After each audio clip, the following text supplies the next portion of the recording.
오늘 우리가 읽은 본문 말씀을 가지고 섬김과 따름이라는 제목으로 함께 말씀을 나누고자 합니다.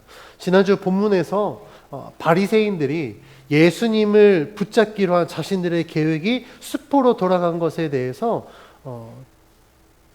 증거로 언급한 사실들이 있었습니다. 왜 그들이 자신들의 계획을 변경했느냐, 왜 그것이 불가능하다고 여겼느냐, 19절에 기록된 대로 온 세상이 예수님을 따랐기 때문입니다. 그러니까 소수가 따랐으면 그들을 어떻게 회유하고 협박해서 예수님을 잡을 수 있었을 텐데, 그들이 고백한 대로 온 세상이 예수님을 따르는 가운데 더 이상 이제 예수를 우리 힘으로 잡는 건 어렵겠다라고 바리새인들이 판단했습니다. 그런데 19절에 기록된 이 온 세상은 어떤 사람들을 의미할까요?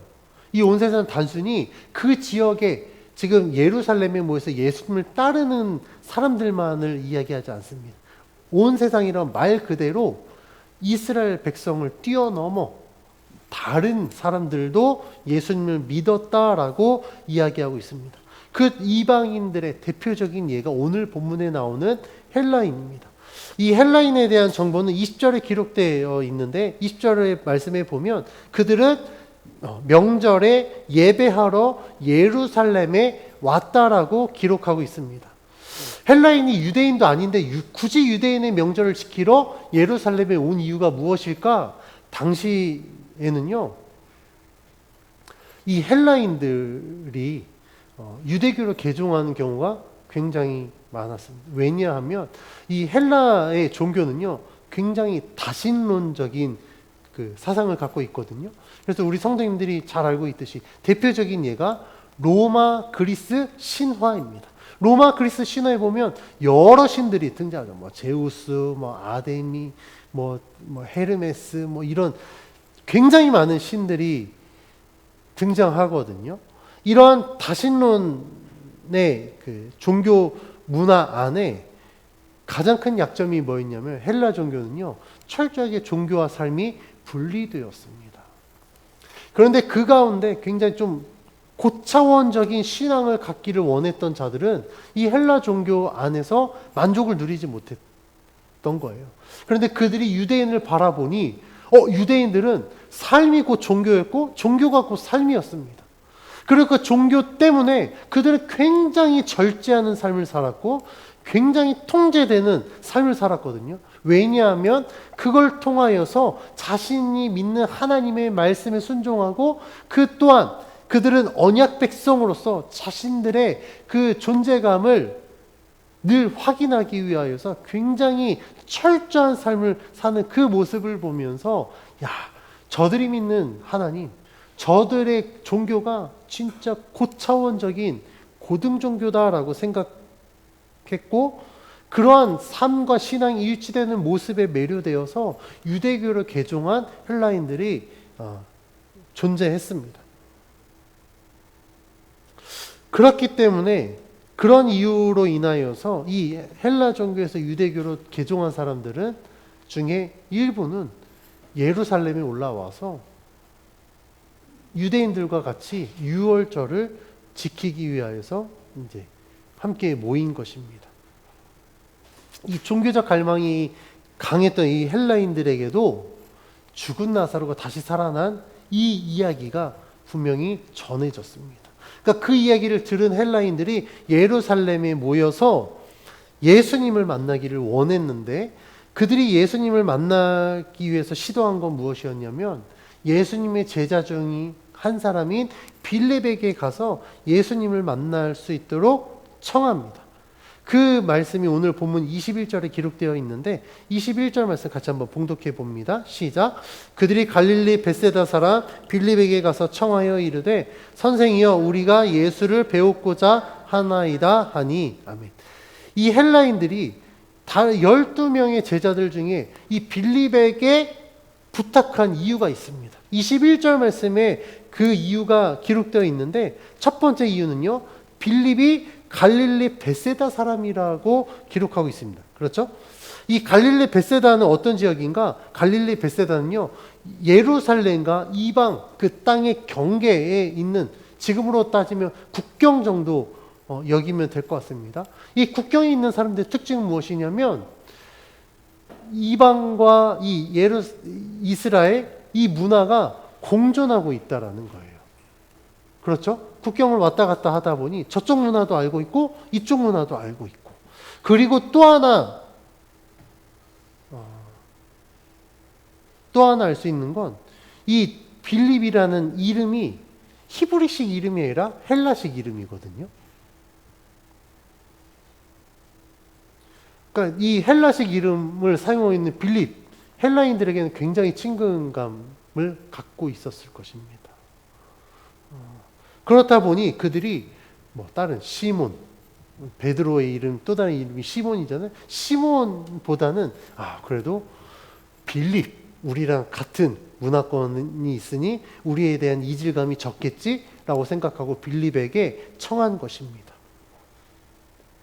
근데 이 헬라인들의 부탁을 들은 빌립은요, 바로 예수님께 가지 않고 또 다른 안드레에게 이 사실을 알립니다. 안드레도 빌립과 같이 헬라식 이름이거든요. 그러니까 안드레아스예요. 헬라식 표기로 따지면 이제 영어로 하면 앤드류라고 합니다. 이 안드레라는 이름을 가진 제자에게 이야기를 하면서 빌립과 안드레가 같이 예수님께 가서 이 헬라인들의 요청을 예수님께 전합니다. 근데 오늘 본문에서 헬라인들이 예수님을 만나려고 하는 장면, 이 요한복음 전체에서 매우 중요한 역할을 합니다. 왜냐하면 유대 지도자들이 예수님을 메시아로 인정하지 않았습니다.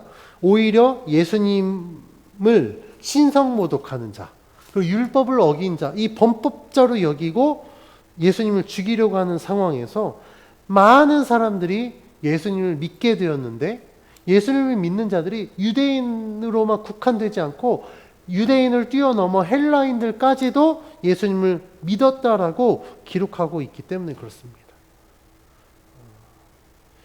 이러한 현상을 지금 우리가 사용하는 언어로 따지자면 이제 예수님은요, 그러니까 예루살렘 아니면 유대 지역의 인물로 국한되는 것이 아니라 굉장히 글로벌해지신 거예요. 유대를 뛰어넘어 이제 이방인들까지도 메시아로 믿을 정도의 굉장한 영향력을 갖게 되었다라고 이해할 수 있는 것입니다.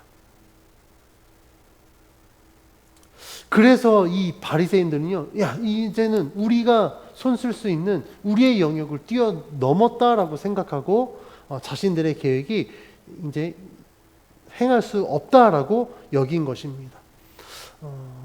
예수님께서 이런 헬라인의 부탁에 응하셨는지는 사실 모르겠습니다. 왜냐하면 본문에서는 이야기하고 있지 않기 때문에 그래요. 그런데 헬라인이 예수님을 찾는 사건이 굉장히 중요한 사건이라는 사실을 우리는 알 수 있습니다. 왜냐하면 예수님께서 하신 말씀을 근거로 우리는 그 사실을 알 수 있는데, 23절 말씀 예수님 이렇게 이야기합니다. 23절 같이 한번 봉독합니다. 시작. 예수께서 대답하여 이르시되 인자가 영광을 얻을 때가 왔도다. 아멘. 예수님은요, 요한복음에서 이 때에 대해서 9번 언급하십니다. 그런데 요한복음 2장 4절 그리고 앞선 본문에 나오는 7장 30절에서는요, 예수님은 아직 자신의 때가 이루어지지 않았다라고 이야기해요. 그런데 오늘 본문에서는 뭐라고 이야기하십니까? 인자가 영광을 얻을 때가 왔다라고 말씀하세요. 이제 본격적으로 예수님을 통하여서 하나님이 어떻게 역사하실지 이제 그 진가가 드러나게 된다라고 말씀하는 것입니다. 그러면 인자가 영광을 얻을 때는 무엇을 의미할까? 그 다음 절에 나오는 24절 말씀에 이렇게 기록하고 있습니다. 24절 같이 봉독해 봅니다. 시작. 내가 진실로 진실로 너희에게 이르노니 한 알의 밀이 땅에 떨어져 죽지 아니하면 한 알 그대로 있고 죽으면 많은 열매를 맺느니라. 아멘. 이 말씀은 예수님이 십자가의 죽으심에 대해서 비유적으로 말씀하신 내용입니다. 한 알의 밀알이 땅에 떨어져서 죽으면 어떻게 된다고요? 많은 열매를 맺게 된다고요. 우리가 생각했을 때 죽음은 어떻습니까? 끝을 의미하거든요. 죽음은 어찌 보면 실패를 의미할 수도 있습니다. 그런데 그렇지 않다라는 거예요. 미리 땅에 떨어져 죽습니다. 그럼 그건 죽음으로 끝나는 것이 아니라 이듬해에 그 씨의 죽음으로 말미암아 싹이 나기 시작합니다. 싹이 나고 자라면 어떻게 되죠? 열매를 맺게 됩니다. 제가 작년에 저희 옥상 텃밭에 이것저것 채소를 심었거든요. 우리 집사님들이 농사 지으셔서 알겠지만 채소를 심고 가을이 돼서 이제 다 돼서 이제 걷었어요. 걷었는데 올 봄에 가보니 그 걷어서 제가 놔뒀던 그 자리에 씨들이 퍼져서요. 싹이 났는데 뭐 들깨도 나고 봉숭아도 나고 무궁화꽃도 피고 상추도 나고 제가 심은 것보다 그렇게 떨어져서 싹난 애들이 지금 더 잘 자라고 있습니다. 예수님 지금 그 말씀을 하시는 거예요. 지금 이제 예수님이 십자가를 지셔서 예수님이 이제 죽으실 것인데 예수님의 죽음은 끝이 아니라는 겁니다. 예수님의 죽음은 실패가 아니라는 거예요. 왜요? 예수님이 죽으심으로 말미암아 이제는 더 많은 사람들이 하나님을 믿게 될 것이고 하나님의 백성이 될 것이기 때문에 그렇습니다.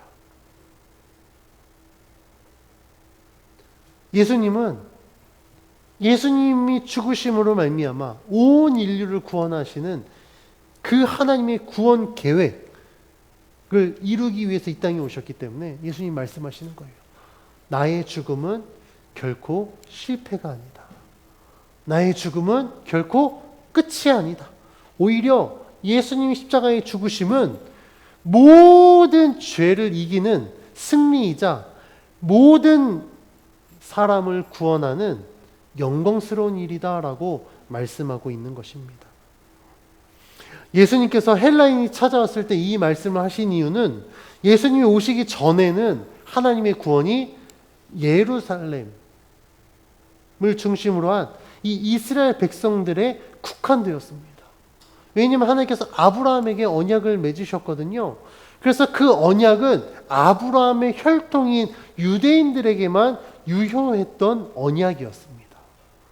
그러니까 예수님 오시기 전에 하나님의 구원은 오직 예루살렘을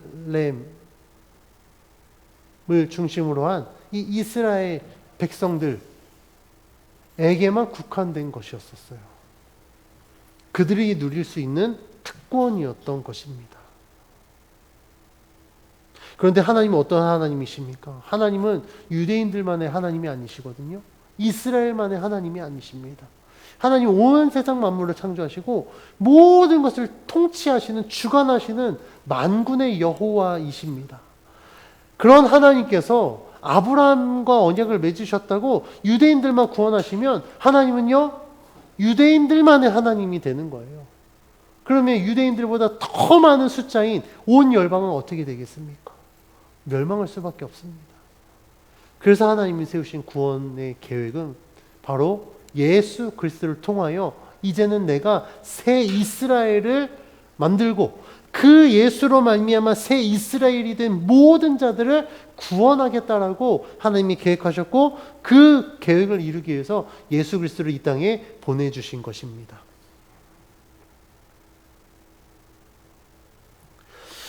그래서 예수님은요, 이 헬라인이 찾아온 것을 통해 하나님의 구원이 성취되고 있다라는 것을 예수님은 아셨습니다. 비록 자신이 죽어야 되는 이 상황이 기다리고 있지만 예수님은 그 상황을 두려워하지 않으셨어요. 그리고 그 상황을 피하지 않으셨습니다. 왜요? 그것이 하나님의 계획이었고 그것이 자신이 이 땅에 온 진정한 목적이었기 때문에 그렇습니다. 그래서 예수님은요, 하나님의 뜻을 이루기 위해서 나 자신을 희생하기로 결단하십니다. 지금 이 헬라인이 찾아와서 바리새인들이 이야기한 것처럼 온 세상이 예수님을 따르고 있다라는 것은 이 구원 계획이 지금 성취되고 있구나라는 사인을 주고 있는 것입니다. 예수님이 죽으심이요 놀라운 이유는 23절에 기록된 것처럼 십자가의 죽으심으로 말미암아 예수님은 영광을 얻으셨기 때문에 그렇습니다. 예수님이 십자가의 죽으심으로 하나님의 구원을 완성하면서 얻게 된 영광은 무엇일까요? 빌립보서 2장 8절에서 11절은 이렇게 이야기하고 있습니다. 오늘 본문 잠깐 껴두시고요. 빌립보서 2장 8절에서 11절 말씀 한번 찾아서 봉독해 보겠습니다. 신약 320페이지입니다. 빌립보서 2장 8절에서 11절 말씀입니다. 다 차신 줄 알고 한 목소리로 함께 봉독합니다. 시작. 사람의 모양으로 나타나사 자기를 낮추시고 죽기까지 복종하셨으니 곧 십자가에 죽으심이라. 이러므로 하나님이 그를 지극히 높여 모든 이름 위에 뛰어난 이름을 주사 하늘에 있는 자들과 땅에 있는 자들과 땅 아래에 있는 자들로 모든 무릎을 예수의 이름을 꿇게 하시고 모든 입으로 예수 그리스도를 주라 시인하여 하나님 아버지께 영광을 돌리게 하셨느니라. 아멘. 빌립보서 2장 8절에서 11절 말씀에 기록된 것처럼 하나님이 어떤 영광을 얻게 하셨습니까?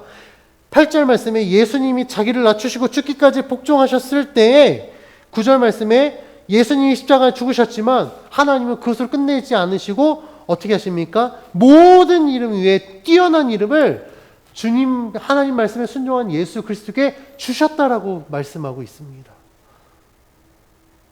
그래서 그 이름으로 말미암아 하늘에 있는 자들과 땅에 있는 자들, 땅 아래에 있는 자들로 하여금 모든 무릎이 예수의 이름에 꿇게 하셨다라고 말씀하고 있어요. 이게 예수님이 십자가에 죽으시면서 얻게 된 영광입니다. 가장 낮은 모습으로 오셔서 섬기기 위해서 십자가에 죽으셨지만 그 죽으심으로 말미암아 하나님은 예수 그리스도의 그 이름을 가장 뛰어난 이름으로 주셨고 모든 세상의 모든 무릎이 다 그 이름 앞에 꿇게 하시는 영광을 주셨습니다. 뿐만 아니라 모든 입으로 예수 그리스도를 주라 시인하여 하나님 아버지께 영광을 돌리게 하셨습니다. 이것이 오늘 본문 23절에 기록된 예수 그리스도 인자가 얻게 될 영광인 것입니다. 지난 설교에서 말씀드린 것처럼 요한복음 12장에 기록된 예수님의 예루살렘 입성은 예수님의 공생의 기간 동안의 마지막 예루살렘 입성입니다. 즉 이제 예수님이 예루살렘 입성한다라는 것은 이제 이 입성을 끝으로 예수님은 십자가에 못 박혀 죽으실 것을 준비하는 단계인 거예요. 오늘 본문에서 예수님은요, 인자가 영광을 얻을 때가 왔다고 말씀하시고 미랄의 비유로 말씀하신 이유는 하나님의 구원을 완성하기 위해서 그 십자가를 내가 져야 될 텐데 내가 이제 그 십자가를 지러 간다라고 비유적으로 말씀하신 것입니다. 예수님은요, 자신의 죽음이 결코 헛되지 않다라는 사실을 다음과 같이 말씀합니다. 오늘 본문 25절을 다 같이 함께 봉독해 봅니다. 시작. 자기의 생명을 사랑하는 자는 잃어버릴 것이요 이 세상에서 자기의 생명을 미워하는 자는 영생하도록 보전하리라. 아멘. 예수님은요, 자신의 생명을 보전하는 자, 사랑하는 자는 어떻게 된다고요? 잃어버릴 것이지만 자기의 생명을 미워하는 자는 영생하도록 보전할 것이라고 말씀합니다. 그럼 자신의 생명을 미워한다는 것은 무엇을 의미할까요? 자신의 생명을 미워한다는 것은 삶의 우선순위를 자기의 생명에 두지 않는 것을 의미합니다. 즉 공간복음서에 기록된 것처럼 자신의 목숨을 위하여 무엇을 먹을까, 무엇을 마실까, 무엇을 입을까 염려하는 삶이 아니라는 겁니다. 자신의 생명을 미워하는 자는 하나님의 나라와 의를 구하고 자기를 위하여서 무엇을 먹을까 마실까 입을까 염려하지 않는 삶을 의미합니다. 즉 이것은 자신의 삶의 우선순위를 나에게 두지 않고 하나님께 두는 것을 의미하는 거예요. 예수님의 말씀에서 알 수 있듯이 예수님은 자신의 죽음이 결코 헛되지 않고 하나님의 영광을 위한 선택이며 그로 인해 하나님께서는 영광을 얻게 하실 뿐만 아니라 영생하도록 보전할 수 있게 하신다라는 사실을 알고 계셨습니다. 그래서 예수님이 말씀하시는 거예요.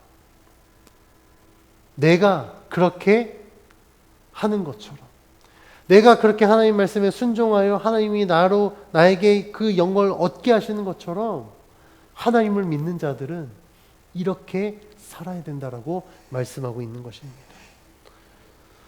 예수께서는 자신의 삶의 마지막을 준비하면서 예수님 같이 하나님의 뜻을 이루는 자들에게 다음과 같이 약속하십니다. 오늘 본문 26절 말씀을 같이 한번 봉독해 봅니다. 시작. 사람이 나를 섬기려면 나를 따르라. 나 있는 곳에 나를 섬기는 자도 거기 있으리니 사람이 나를 섬기면 내 아버지께서 그를 귀히 여기시리라. 아멘. 26절에서 예수님은 세 가지를 말씀하십니다. 첫 번째는 예수님을 섬기려면 예수님을 따르라는 것입니다. 예수님을 따르는 것은 무엇을 의미합니까?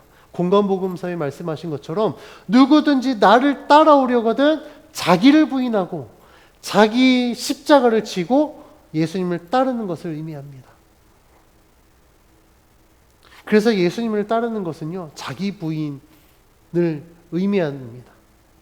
자기 부인은 무엇이라고요? 앞서 말씀드린 것처럼 나 자신의 것을 이루기 위해서 삶의 우선순위를 두지 않는 것을 의미합니다.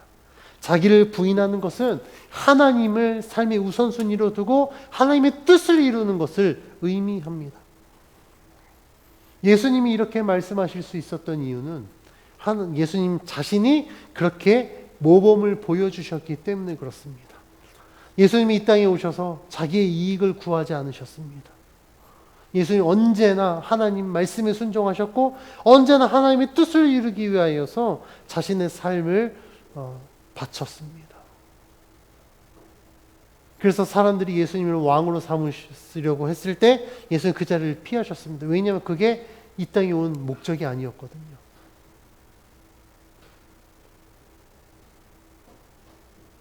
예수님은요, 십자가를 지실 때도 충분히 예수님의 능력으로 그 모든 것을 피하실 수 있었습니다.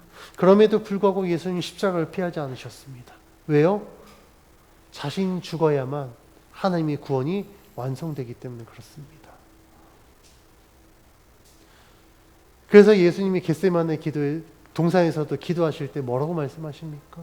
내 뜻대로 하지 마시고 아버지 뜻대로 해달라고 말씀하신 이유가 자신의 삶의 우선순위를 하나님께 두었기 때문에 그렇습니다.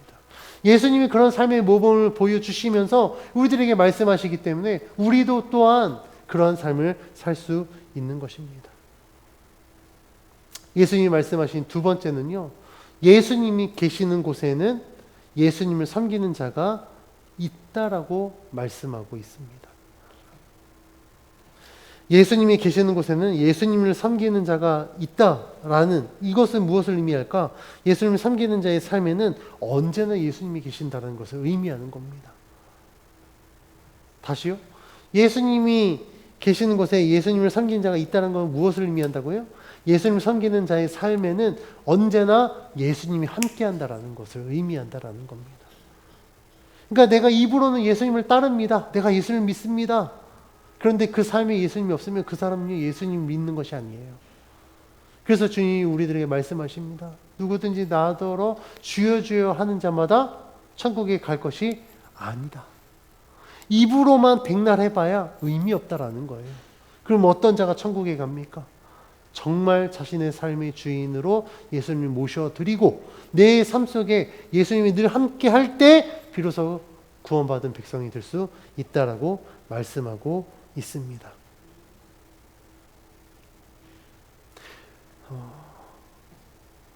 예수님을 섬기는 자의 삶 속에 예수님이 함께 한다라는 것은 그의 삶을 통하여서 누구든지 예수님을 볼 수 있으면, 예수님을 만날 수 있으면 그게 진짜 예수 믿는 믿음인 것입니다. 그래서 우리가 표현하는 것처럼 우리가 예수님의 그 발자취를 따라서 예수님과 함께하는 그 삶을 통하여 우리가 그리스도의 향기를 내뿜는 거예요. 우리가 우리들의 삶을 통하여서 하나님의 살아계심을 증거하는 것입니다. 그게 진짜 예수님을 섬기는 자인 것입니다. 예수님이 말씀하신 세 번째는요, 예수님을 섬기는 자는 하나님이 귀히 여기실 것이다 라고 말씀하고 있습니다. 하나님이 귀히 여기신다는 것은 무엇을 의미하냐면 예수님이 얻으신 그 영광을 우리들에게도 얻게 하신다라는 것을 의미합니다. 그래서 우리가 예수 그리스도를 믿으면 우리에게 어떤 권세가 주어집니까? 하나님의 자녀가 되는 권세를 주십니다. 할렐루야. 그래서 우리가 성경에서 약속한 대로 우리가 하나님을 믿으면 하나님이 어떻게 하십니까? 마지막 때에 우리가 그 믿음으로 말미암아 하나님 나라에서 왕 노릇하게 될 것이다라고 하나님이 약속하셨습니다. 놀랍지 않으십니까? 우리는 사실 그 영광을 얻을 자격이 없거든요. 그런데 우리가 예수 그리스도를 믿으면 그 믿음으로 말미암아 하나님은 예수님께 주신 그 영광을 우리들에게도 똑같이 주신다라고 말씀하신 거예요. 우리가 자격이 없지만 정말 우리가 하나님의 자녀가 되는 권세를 누릴 수 있도록 은혜를 주신다라고 말씀하고 있습니다. 저는 이 말씀을 들으면 막 가슴이 뜁니다. 여러분들 생각해 보시오. 만약에 여러분들이 어디를 가도 가는 곳마다 여러분들이 귀빈 대접 받으신다면 어떻게 될까요? 막 신나지 않으십니까? 갔는데 제일 좋은 곳으로 나를 섬긴다. 제일 좋은 곳으로 대접을 받는다. 그러면 굉장히 좋더라고요. 저도 잠깐 누려봤거든요. 되게 부족하지만 제가 부교육자 생활할 때 그래도 목회자라고 성도님들이 섬겨주시는 거 보면 제가 진짜 몸둘 바를 모를 정도로 야 내가 이렇게 섬김 받아도 되나 싶을 정도로 막 좋은 식당에서 막 식사 대접해 주시고 막 좋은 곳으로 막 선물해 주시고 막 옷도 선물해 주시고 막 그런 것들을 보면 야 내가 뭐라고. 그냥 저는 알거든요. 제 능력 때문이 아니라 내가 믿는 하나님 때문에 내가 그 하나님 앞에 내 삶을 드렸더니 참 그 하나님 때문에 내가 정말 많은 것을 누리는구나. 그런데 여러분 생각해 보시죠. 세상에서도 이렇게 귀빈 대접 받는 게 막 이렇게 막 신나고 재밌는데 하나님이 우리를 귀히 여기신대요.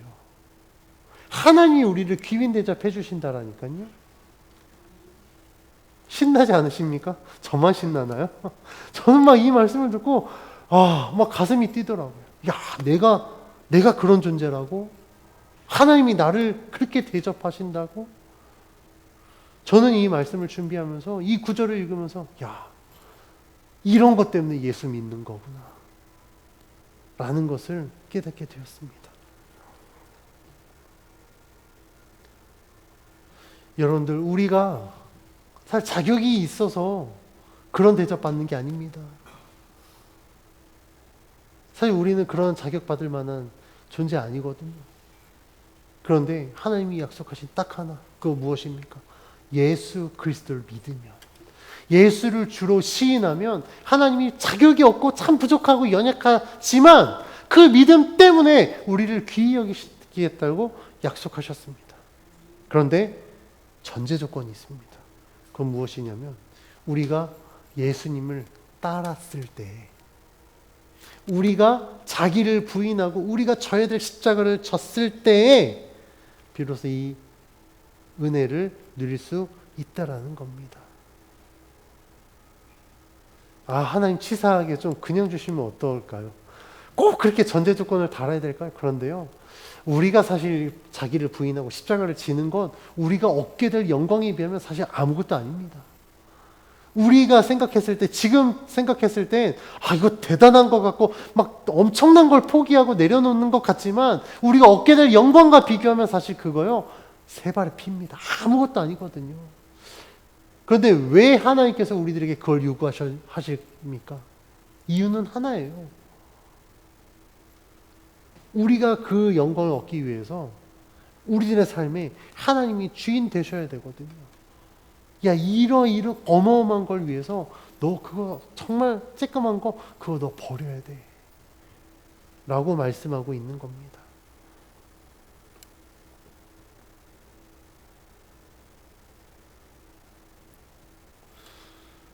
오늘 말씀에서 이 예수 그리스도를 믿으면, 그 예수님을 섬기고 따르면 얻게 될 영광이 얼마나 큰지 말씀하고 있습니다. 그런데 참 재밌는 사실은 그 어마어마한 영광이 주어짐에도 불구하고 유대인들은 예수님을 지금 거부하고 있어요. 유대인들은 지금 예수님을 죽이려고 합니다. 그런데 유대인 지도자들 외에 나머지는 다른 유대인들 뿐만 아니라 헬라인들까지도 즉 예수님을 믿고 있습니다. 그럼 어떻게 이런 일들이 가능했을까요? 어떻게 그 수많은 사람들이 지금 온 그 19절, 12장 19절에 기록된 것처럼 어떻게 온 세상이 예수님을 따를 수 있었을까? 이유는 하나입니다. 예수님의 말씀에 능력이 있었고 권세가 있었기 때문에 그렇습니다. 예수님이 나사로를 살릴 때 어떻게 살리셨습니까? 막 주무르셨던가요? 아니 심폐소생술해서? 아니 어떤 의학적인 어떤 행위를 통해서? 아닙니다. 예수님 말씀 한마디였거든요. 나사로야 나오너라. 그 말씀 한마디에 죽었던 나사로, 이미 장사를 다 치르고 무덤에, 돌무덤에 들어가 있던 나사로가 예수님의 그 말씀 한마디에 살아서 나왔습니다. 예수님의 공생의 기간 동안 예수님은요 말씀으로 모든 것들을 행하셨습니다. 말씀으로 귀신을 내쫓았고, 말씀으로 모든 죄를 사하셨고, 말씀으로 모든 것들을 이루셨습니다. 심지어 오병이어 사건은 어땠습니까? 예수님이 뭐 빵을 굽고 물고기를 잡지 않으셨어요. 축사하시고 제자들에게 야 그거 띄어서 나눠줘라 말씀하셨더니 말씀에 순종했을 때 어떻게 됐다고요? 오병이어의 기적이 있었다고요. 가나의 혼인잔치, 이 요한복음 2장에 나오는 물이 포도주로 변한 사건도 예수님이 주조하시지 않으셨어요. 말씀으로 항아리에 아구를 가득 채우고 그걸 갖다 주어라라고 했을 때 포도주로 변한 이 모든 사건들이 다 무엇으로 이루어졌습니까? 말씀으로 이루어졌습니다. 사람들이 예수님을 믿을 수 있었던 이유는요, 그 말씀에 권세가 있었고 능력이 있었기 때문에 그렇습니다. 그 말씀을 듣고 믿었더니 그게 내 삶 속에 실제로 나타나는 것들을 통하여서 사람들은 저분은 진짜 그리스도다라고 믿기 시작한 것입니다. 그런데 유대 지도자들은요 그렇지 않았어요.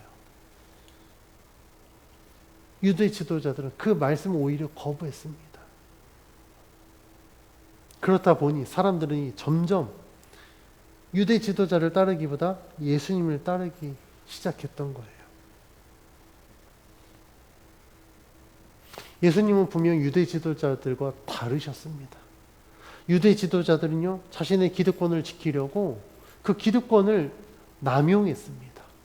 사람들의 죄를 정죄했고 그 죄를 정죄하기 위해서 막 율법을 더 많이 만들어서 자신들은 그렇게 살지 못하면서 사람들을 지도자라는 그 위치에서 자꾸 사람들을 정죄하고 처벌했습니다. 그런데 예수님은 어떠셨습니까? 예수님 기득권을 지키지 않으셨습니다. 오히려 자신의 모든 것을 다 내려놓으셨어요. 그리고 이 땅에 가장 낮은 모습으로 오셨습니다. 막 유대인 지도자들은요, 막 목이 뻣뻣하고 막 사람들에게 인정받고 섬김을 받으려고 했지만 예수님은 분명히 말씀하셨습니다. 인자는 섬김을 받으러 온 것이 아니라 세상을 섬기러 왔다. 그리고 예수님은 말씀하신 대로 실제로 이 세상을 섬기셨습니다. 말씀하신 대로 행하시고 말씀하신 대로 사는 이 예수님의 모습을 보면서 사람들은 저분은 진짜 그리스도다. 저분은 진짜 하나님의 아들이다. 저분을 믿으면 저분이 말씀하신 대로 실제로 하나님의 영광을 얻게 될 것이다. 영원한 생명을 얻게 될 것이다. 그 믿음의 확신이 있었기 때문에 수많은 사람들이 예수님을 믿고 따르게 된 것입니다.